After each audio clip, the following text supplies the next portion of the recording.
Galasya 3:23 at 24, 4:4-7.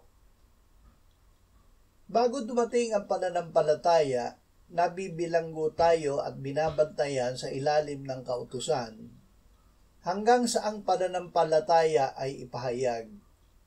Kaya't ang kautusan ay naging ating tagasupil hanggang sa dumating si Kristo upang tayo'y ariing ganap sa pamamagitan ng pananampalataya.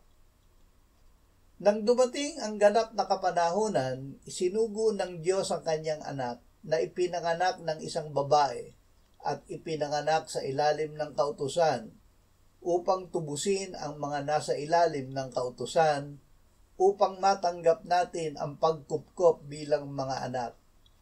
At sapagkat kayo'y mga anak, isinugo ng Diyos ang espiritu ng kanyang anak sa ating mga puso na sumisigaw, Aba, Ama. Kaya't hindi ka na alipin kundi anak, at kung anak ay tagapagbana. Tinubos mula sa sumpa. Ang lahat na umaasa sa mga gawa ng kautusan ay nasa ilalim ng sumpa. Sapagkat nasusulat, sumpain ang bawat isang hindi sumusunod sa lahat ng bagay na nasusulat sa aklat ng kautusan.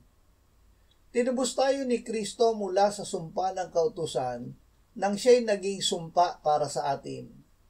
Sapagkat nasusulat, sumpain ang bawat binibitay sa punong kahoy, upang kay Kristo Jesus ang pagpapala ni Abraham ay dumating sa mga Hentil, upang ating tanggapin ang pangako ng Espiritu sa pamamagitan ng pananampalataya.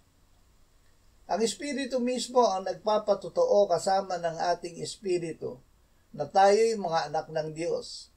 At kung mga anak ay mga tagapagmana rin, mga tagapagmana ng Diyos at mga kasamang tagapagmana ni Kristo, kung tunay ngang nagtitiis tayong kasama niya upang tayo'y luwalhatiin namang kasama niya.